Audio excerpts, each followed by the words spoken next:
Friends, வணக்கம் and welcome to Sai friends. இன்றைக்கி வந்து நம்ம ஒரு ஹெல்த்தியான ரெசிபி தாங்க பார்க்க போகிறோம். ராகி தோசை செம்ம டேஸ்ட்டாக சூப்பராக இருக்குங்க. நல்லா கிறிஸ்பியாக செம்மையாக இருக்கும். இட்லி மாவு இல்லாதப்ப நம்ம ராகி மாவு வச்சு ரொம்ப ஈஸியாக டக்குன்னு இந்த தோசை வந்து ரெடி பண்ணிடலாம். பசங்களுக்கு ரொம்ப பிடிக்குங்க, ரொம்ப விரும்பி சாப்பிடுவாங்க. இந்த தோசைக்கு வந்து தொட்டுக்க எதுவுமே சட்னி சாம்பார் கூட வேணாம், ஈஸியாக ரெடி பண்ணிடலாம். வாங்க இப்போ எப்படி செய்கிறதுன்னு பார்க்கலாம்.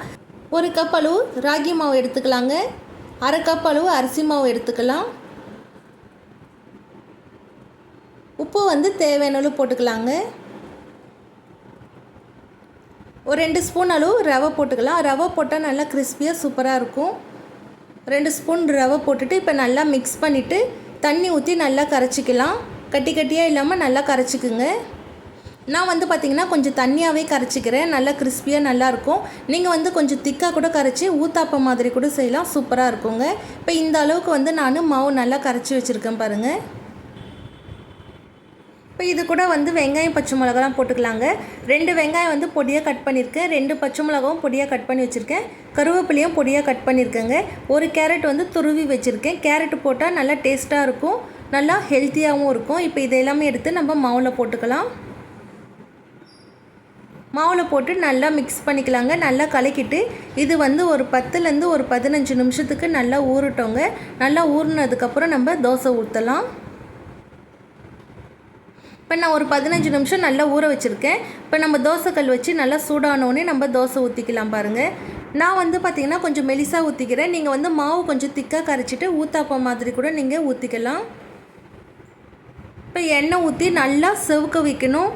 ராகி மாவு வந்து நல்லா வேகணுங்க, அப்போ தான் நல்லாயிருக்கும்.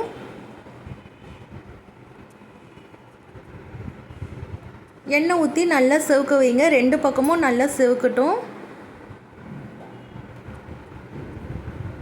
இப்போ நல்லா சிவந்திருக்கு பாருங்கள். நான் திருப்பி போடுறேன். மாவு பாருங்கள் நல்லா ஒட்டாமல் நல்லா சூப்பராக வருது. இப்போ திருப்பி போட்டுட்டு நல்லா அழுத்தி விட்டுக்குங்க. அப்போ தான் அடிப்பக்கமும் நல்லா செவுக்கும், நல்லா மாவு நல்லா வேகுங்க. இப்போ நல்லா செவந்ததுக்கப்புறமும் 2 பக்கமும் நல்லா திருப்பி போட்டுக்கலாம். இப்போ பாருங்கள் மாவு 2 பக்கமும் நல்லா வெந்து நல்லா செவந்திருக்கு. சூப்பராக தோசை வந்து ரெடியாக இருக்குது. இதே மாதிரி நம்ம எல்லா மாவுலேயும் நம்ம தோசை ஊற்றிக்கலாம். சூப்பராக நல்லா கிறிஸ்பியாக இருக்குங்க. இந்த தோசைக்கு வந்து தொட்டுக்க வந்து பார்த்திங்கன்னா சட்னி சாம்பார் கூட வேணாம், வெறும் தோசையே செம்ம டேஸ்ட்டாக இருக்கும். கண்டிப்பாக நீங்கள் ட்ரை பண்ணி பாருங்கள். நம்ம வீட்டில் இட்லி மாவு இல்லாதப்போ ஈஸியாக இந்த மாவு வச்சு நம்ம தோசை வந்து ரெடி பண்ணிடலாங்க. நீங்களும் கண்டிப்பாக ட்ரை பண்ணி பார்த்துட்டு எப்படி இருக்குன்னு கமெண்ட்டில் சொல்லுங்கள். இந்த வீடியோ உங்களுக்கு பிடிச்சிருந்ததுன்னா மறக்காமல் லைக் பண்ணுங்கள், ஷேர் பண்ணுங்கள், கமெண்ட் பண்ணுங்கள். நம்ம சேனலுக்கு சப்போர்ட் பண்ணுங்கள். சப்ஸ்கிரைப் பண்ணாதவங்க சப்ஸ்கிரைப் பண்ணிக்கோங்க. தேங்க்யூ ஃப்ரெண்ட்ஸ், பாய்.